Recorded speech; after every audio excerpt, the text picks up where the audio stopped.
Police ministerial smart ക്ലബിന്റെ നേതൃത്വത്തിൽ കൊല്ലത്ത് ലൈബ്രറി ആരംഭിച്ചു. മൊബൈൽ ഫോണിന്റെ അമിത ഉപയോഗം കുറച്ചുകൊണ്ടുവരുവാനും ജീവനക്കാരിൽ വായന ഒരു ശീലമാക്കുക എന്ന ഉദ്ദേശത്തോടു കൂടിയാണ് ലൈബ്രറി ആരംഭിച്ചത്. പോലീസ് മിനിസ്റ്റീരിയൽ സ്മാർട്ട് ക്ലബിന്റെ നേതൃത്വത്തിൽ കമ്മീഷണർ ഓഫീസ് കെട്ടിടത്തിൽ ആരംഭിച്ച ലൈബ്രറിയുടെ ഉദ്ഘാടനം city police commissioner Hemalatha IPS നിർവഹിച്ചു. For taking initiative, because നമ്മുടെ റെഗുലർ റൊട്ടീൻ കാര്യത്തിനടക്ക ഇങ്ങനത്തെ ഒരു എക്സ്ട്രാ വിഷയങ്ങളൊക്കെ ചിന്തിച്ച് അത് പ്ലാൻ ചെയ്ത് സമയബന്ധിതമായിട്ട് അത് ചെയ്യാനുള്ള because you are taking extra effort. അപ്പൊ ആ ഒരു വിഷയം തന്നെ ഇറ്റ്സ് റിയലി അപ്രീഷിയേറ്റ്. ആൻഡ് ഞാൻ വന്ന് ചാർജ് എടുത്ത് 4 മാസത്തില് ഓഫീസ് കുറച്ചും കൂടി ഐ ഫീൽ ദാറ്റ് ഒരു ലൈവ്ലിനെസ്, ഓഫീസിന് ഒരു ലൈവ്ലിനെസ് കാണുന്നുണ്ട്. എല്ലാവരും ആർ ഡൂയിങ് സംതിങ്. ഇടയ്ക്കിടയ്ക്ക് ചിരിക്കുന്നുണ്ട്, ചിരിക്കുന്നത് തന്നെ കാണാറില്ല.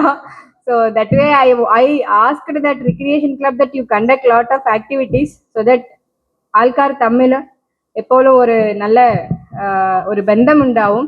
ആൻഡ് അതിലെ ഏറ്റവും പ്രധാനപ്പെട്ട ഈ ലൈബ്രറി ആൻഡ് ഈ ഒരു സെറ്റപ്പ് ഇസ് ആക്ച്വലി റിക്വയർഡ്. വിവിധ മേഖലകളിൽ വ്യക്തിമുദ്ര പതിപ്പിച്ച വ്യക്തികളെ ചടങ്ങിൽ വെച്ച് city police commissioner Hemalatha IPS ആദരിച്ചു. ക്ലബ്ബ് പ്രസിഡന്റ് ഷിബു S അധ്യക്ഷത വഹിച്ചു.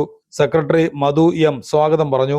ACP-മാരായ രാജേഷ് TR, ജോസ് ഫിലിപ്പ്, അനിൽകുമാർ, അനന്തലാൽ, അഡീഷണൽ SP-മാരായ Dinil JK, Anjali Bhavana, police society secretary Shinodas SR, club vice president Shan AV എന്നിവർ സംസാരിച്ചു.